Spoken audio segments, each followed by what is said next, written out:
Have you ever spotted that weed-looking plant like coming up in the cracks of the sidewalk or maybe the cracks in your garden, and you're wondering, what is that? And is it, again, a weed or something beneficial? Hey, welcome to Garden Grace, and we are with Marshall, again, our native expert. He would never say that, but No. I would. For me, yes, he's definitely an expert.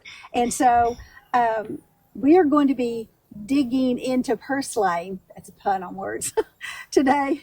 And it's just one of those things. I have not seen it in my garden. Maybe you've seen it in yours. However, I believe it's one of those either native or adaptive plants that could benefit not only your garden, but also you. Hey, Marshall, thank you again for being with me here on another native plant, adaptive plant episode. And we're going to be specifically talking about the purslane. Mm-hmm. And here's one of the very first questions that people always want to know.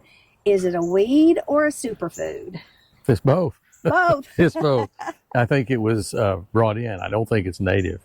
But when you have it established, it's everywhere. Here I'm going to give you this pot. Aww. This grew a volunteer just because I have purslane around, and its official name, I think, is Portulaca oleacearia, and it's related to the little Portulaca plant you get, the moss rose. Yeah. It's in the same genus, a little different species, but this has yellow flowers, and they're small flowers, and it gets these seed pods full of black seeds that are also very nutritious, I'm told. Notice this. I think you're going to ask about how do you tell it from other plants. Let me get one of these. It's bigger. Yeah, get that bigger one. Yeah. Hold it up so that people can see that. The leaf is very unique. It has a spatulate-like leaf. It's like somebody has a really big, wide thumb and a thin lower part of the thumb, and that's what you can detect it for. It's always widest up here near the tip, and it's succulent. It's like hens and chicks. If you take one and eat it, you can tell it's not dry. And I can't really tell a flavor. Should I try that? Yeah. It's supposed to be. Scientists say it's loaded with omega-3 fatty acids. I use it in Greek salad. I like to tell my wife she'd use it in stir fry. And notice these shoots are full of fluid. It takes water. It's like a conduit. One author calls them like pipes, and they go to all parts of the plant. So it has to have some source of moisture, but I really like the plant. In fact, I brought it in because the only places I found it in Arkadelphia were in the cracks of the sidewalks downtown. Yeah, I love that. Okay, so I'm going to kind of jump ahead here because after now, for the first time, chewing on a purslane leaf, my first thought was it's a little tangy, mm-hmm. and it's also a little slimy. Mm-hmm. So it's really true on because one of the questions that what does purslane taste like, and yet I felt that it was good. Yeah, I think it's inoffensive, but yeah, a little bit, tiny bit sour, probably some of the oxalic acid in it, which is common in plants, and it does have the mucilaginous characteristic. I mean, it's not quite as bad as okra, but it's definitely I like it. I think it's a very good plant. It stir fries up very well. Okay, cool. That didn't offend me. I'm sorry.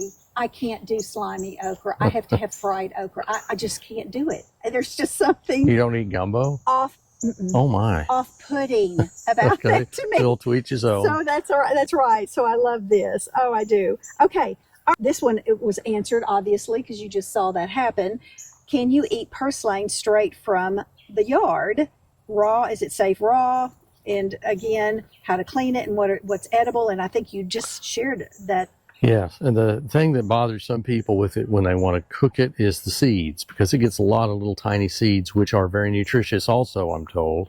And these were used for food by tribes after it came to the New World. So I think it's a winner. But again, it likes alkaline soil.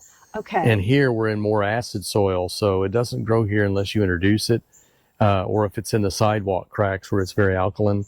Where I've come from recently, Magnolia, Columbia County is very acidic. About all that will grow there. Well, there are many things that will, but mostly pine trees and sassafras. Uh-huh. I don't think you find purslane. Maybe not even in the cracks of the sidewalks where there's acid rain, for example. Right. I don't think you'll find purslane. So you had said something about North Texas? Yes, it's common around the Dallas area, Okay. and you'll see it there oftentimes. You'll see little stands of purslane, and it produces lots of seeds. Now at OBU and the campus up here, they come and try to kill it every year, and I laugh because I know it'll be back. But it grows down between the buildings in the cracks, and one time I wanted to rescue one, so I pulled it up, and it had roots that long. Oh my gosh. So they can be very long rooted, and they have to if they're in an area where there isn't a lot of moisture.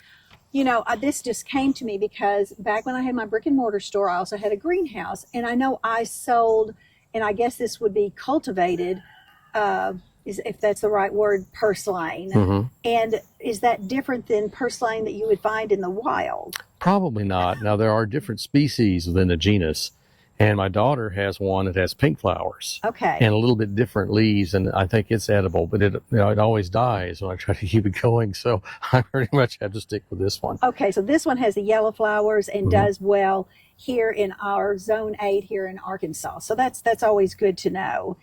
Okay, so we had discussed this, and I'll put up a picture of this other plant. Is how do I know if it's really purslane and not that toxic look-alike Spurge. like spurge? Well, these leaves are very asymmetric. I mean, they're very loaded toward the end of the leaf, and they're not pointed. They're perfectly round at the end, and they're really large there. Spurge is more or less the same all around. It tends to be oval. Okay. Often the spurges that grow here will have a spot on each leaf.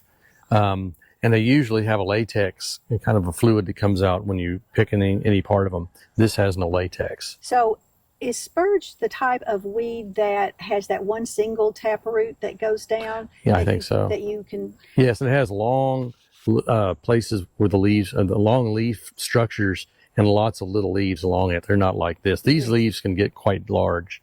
Oh, yes. You know, it's funny because if that's true, and I'll find out, and I'll get a picture and share it on the screen.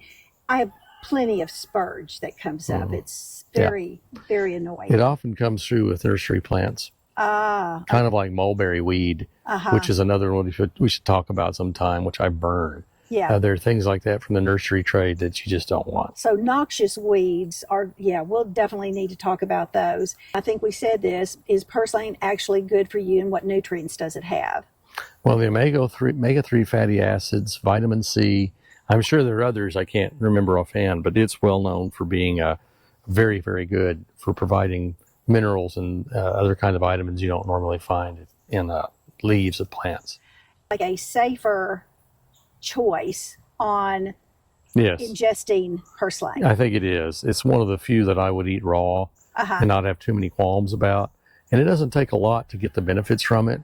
So I think in Greek salad, it's very good. Oh, I love this. See, I cannot wait to start growing this in my container garden because obviously it does well. So, and how does it do in winter? How does it? It dies back to the ground. Okay. But it comes back by seed. I think it's officially an annual.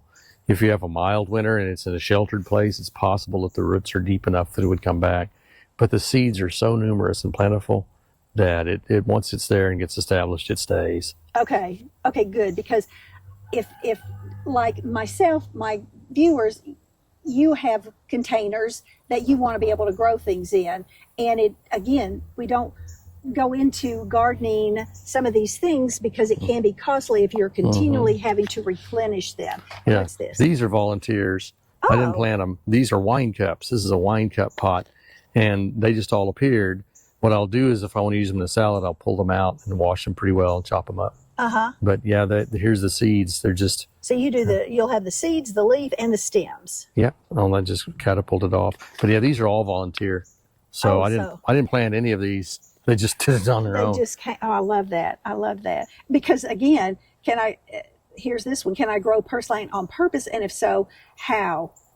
And it's easy to pull up because usually the roots aren't a real big factor. And so you can control it. It's a lot more controllable than, say, smartweed we talked about before. He must want some smartweed. Yeah, he's still wanting that smartweed that we didn't give him. All right, this has been so helpful. Again, to be able to impart some knowledge about a native or adaptive plant. it's adapted for us here. That's right. Yes. And that it likes a more alkaline soil. Here in this part of Arkansas, we have lots of pine trees, so we definitely have much more acidic soil. And again, maybe why azaleas do so well here. Mm-hmm. So I think that's it for today. If you have any other questions on Purslane, we would love to hear them. Just leave them in the comments below. And if you have gained some insight into Purslane, how to grow it, why you want to grow it, give this video a like so that it can be shared to other people to increase their knowledge of Purslane. And if you're not part of the Garden Grace family, I would love for you to be part of it. Just subscribe, like, comment, share.